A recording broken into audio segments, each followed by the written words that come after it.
tekan tombol subscribe, lonceng,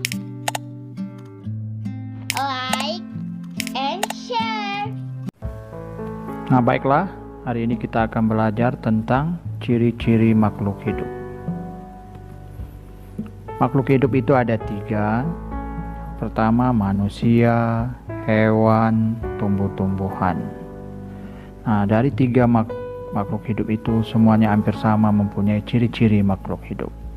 Nah, ciri makhluk hidup yang pertama yaitu makhluk hidup bergerak.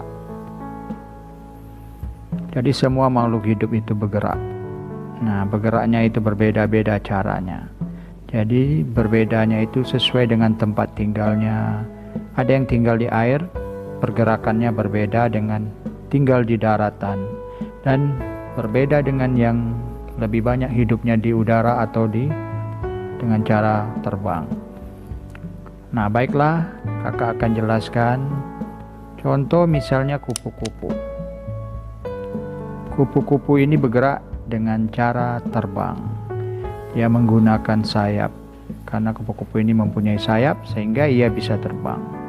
Nah, selain kupu-kupu yang bisa terbang itu seperti burung, kemudian lebah atau madu, capung, lalat, kemudian nyamuk. Nah, itu bisa terbang karena mempunyai sayap. Nah, kemudian yang hidup di air contohnya ikan.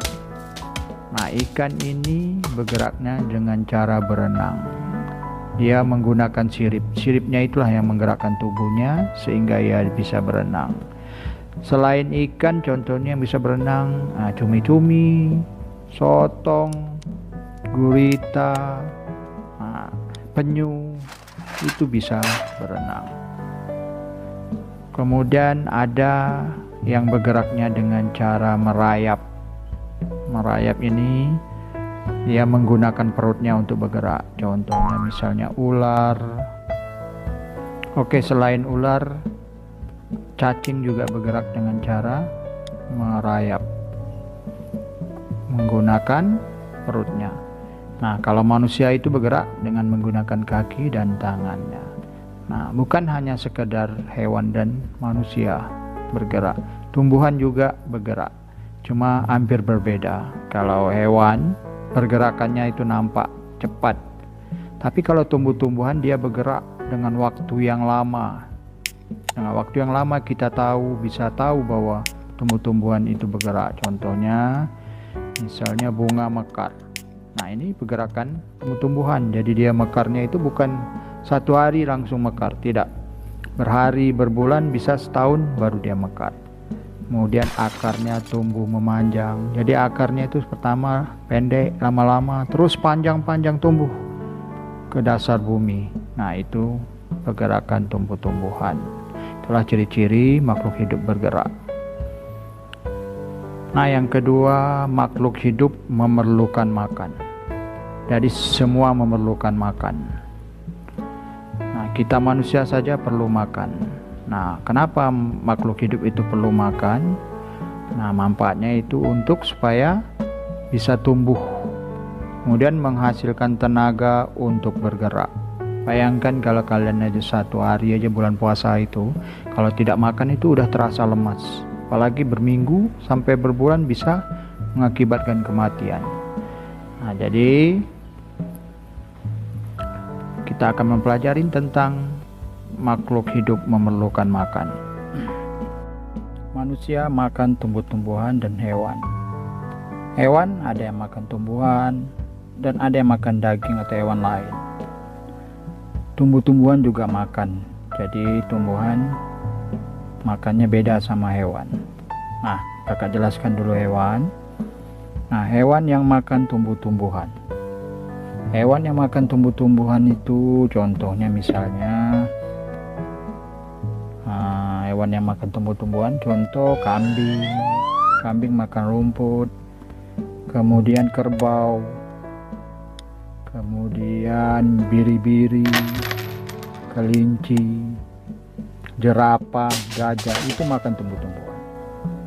Nah, ada juga hewan yang makan tumbuh-tumbuhan berbentuk biji-biji atau buah-buahan. Contoh seperti burung-burung. Nah, kemudian hewan yang makan daging. Hewan makan daging itu atau hewan lain, contohnya seperti harimau. Harimau ini makan daging. Singa makan daging. Kemudian ular makan daging, dia makan ular juga kadang-kadang ada. Contoh king cobra itu makan ular. Kemudian buaya makan daging, serigala makan daging. Nah, tentang makanan. Nah, tumbuh-tumbuhan juga makan. Tapi dia beda dengan hewan. Tumbuh-tumbuhan itu punya keistimewaan, yaitu bisa membuat makanan sendiri. Nah, itulah cara membuat makanan oleh tumbuh-tumbuhan, itu disebut dengan fotosintesis. Jadi cara tumbuhan membuat makanan itu, tumbuh-tumbuhan mengambil bahan yang dijadikan untuk membuat makanan, yaitu bahannya seperti air, gas karbon dioksida. Nah, jadi kalau air diambil lewat akar, sedangkan gas karbon dioksida diambil lewat daun. Nah, itu dimasak atau dibuat oleh bantuan matahari sebagai pemasak makanannya. Kemudian dapatlah dia makanan. Makanannya diambil, kemudian yang dibuangnya itu sisa-sisanya, yaitu gas oksigen dibuangnya. Nah, sedangkan oksigen itu dibutuhkan oleh kita. Nah, itulah ciri-ciri makhluk hidup tentang makan. Nah, ciri yang ketiga, makhluk hidup bernapas. Ini ciri-ciri yang ketiga. Nah, apa itu yang dimaksud dengan bernapas? Bernapas adalah menghirup dan mengembuskan udara. Nah, yang dihirup itu udaranya namanya oksigen. Kemudian yang dihembuskan itu namanya karbon dioksida. Nah, setiap hewan itu bernapasnya berbeda-beda.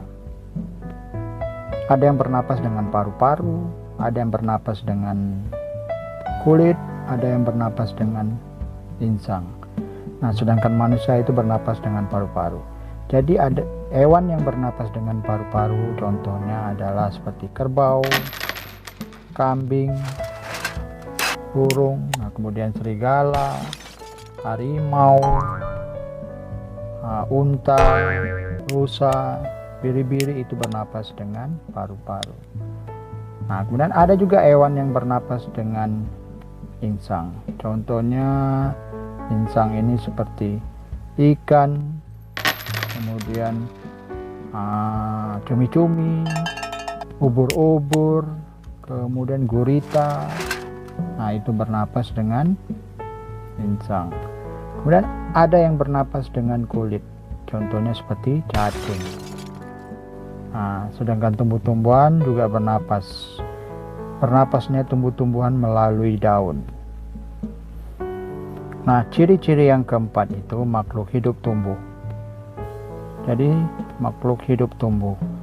Manusia juga tumbuh, contohnya seperti kalian lahir masih bayi, lama-lama kalian jadi anak-anak, setelah anak-anak menjadi remaja, setelah remaja dewasa dan jadi tua. Itu contoh manusia. Nah, hewan juga sama. Coba perhatikan misalnya seperti ayam atau kambing. Nah, ayam itu pertama telur dulu, setelah telur kemudian menetas jadi anak ayam, kemudian anak ayam yang agak besar sedikit sampai ayam dewasa. Nah, contoh lain misalnya seperti ikan. Ikan itu pertama telur dulu, kemudian anak ikan lama-lama menjadi ikan dewasa. Sedangkan tumbuh-tumbuhan juga mengalami pertumbuhan. Ciri-cirinya gampang. Tumbuhan itu tumbuh, dia batang makin tinggi, kemudian jumlah daunnya makin banyak. Itu ciri-cirinya tumbuh-tumbuhan itu tumbuh. Nah, contoh perhatikan gambar. Contoh misalnya tumbuh-tumbuhan itu kita tanam bijinya, kemudian tumbuh sedikit menjadi kecambah. Nah, ini dia kecambah menjadi tumbuhan yang anak-anak, kemudian menjadi dewasa yang besar. Nah, itulah ciri-ciri tumbuhan mengalami pertumbuhan. Nah, ciri-ciri yang kelima itu makhluk hidup berkembang biak. Nah, berkembang biakan antara hewan dan tumbuhan akan berbeda.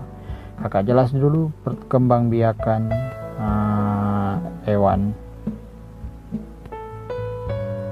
Contohnya yang pertama, hewan itu berkembang biak dengan yang namanya melahirkan atau beranak. Misalnya contoh kambing, kelinci, kemudian kerbau, harimau, rusa, serigala itu melahirkan. Kemudian perkembangbiakan hewan yang pertama, yang keduanya adalah bertelur. Bertelur itu contoh burung, katak, ikan. Kalau ikan yang bertelur, cicak yang bertelur, kemudian lipas yang bertelur, kemudian katak. Jadi banyak sekali hewan yang berkembang biak dengan bertelur. Sedangkan tumbuh-tumbuhan berkembang biaknya ada dua cara juga. Yang pertama yaitu berkembang biak dengan cara alami. Contohnya misalnya dengan biji tunas. Contoh biji ini kita tanam, lama-lama akan tumbuh menjadi tumbuhan baru. Tunas juga sama seperti pisang. Pisang itu ada tunas, kita potong, kita tanam ke tanah, itu akan tumbuh. Jadi yang berkembang biak dengan biji itu banyak seperti mangga, kemudian jeruk, kemudian rambutan. Sedangkan tunas itu contohnya adalah pisang, kemudian bambu. Itu berkembang biak dengan tunas. Yang cara kedua perkembangbiakan tumbuhan yaitu dengan cara buatan atau dengan bantuan manusia. Ini perkembangbiakan tumbuhan seperti ini campur tangan manusia. Jadi manusia melakukannya. Contoh misalnya mencangkok, kemudian stek, okulasi. Jadi itu yang dilakukan manusia. Contoh pohon mangga bisa dilakukan dengan mencangkok, kalau singkong itu dengan stek. Yang keenam, ciri-cirinya adalah makhluk hidup tanggap terhadap rangsangan. Jadi yang maksud dengan rangsangan itu, makhluk hidup itu akan bereaksi jika mendapat rangsangan. Jadi rangsangan makhluk hidup itu akan bereaksi apabila disentuh. Jadi dia akan bereaksi. Contohnya kalau misalnya hewan itu cacing. Cacing ini misalnya bila kena air panas atau benda-benda panas, dia akan memberikan rangsangan, yaitu dia. Kemudian tumbuh-tumbuhan, contohnya putri malu. Putri malu ini kalau kalian sentuh daunnya, dia akan menutup karena dia mendapat rangsangan. Jadi banyak sekali yang bisa kita pelajarin tentang ciri-ciri makhluk hidup. Mungkin ini aja sebagian yang bisa kakak berikan untuk kalian yang kelas rendah. Semoga bermanfaat untuk kalian semua. Jangan lupa tekan tombol subscribe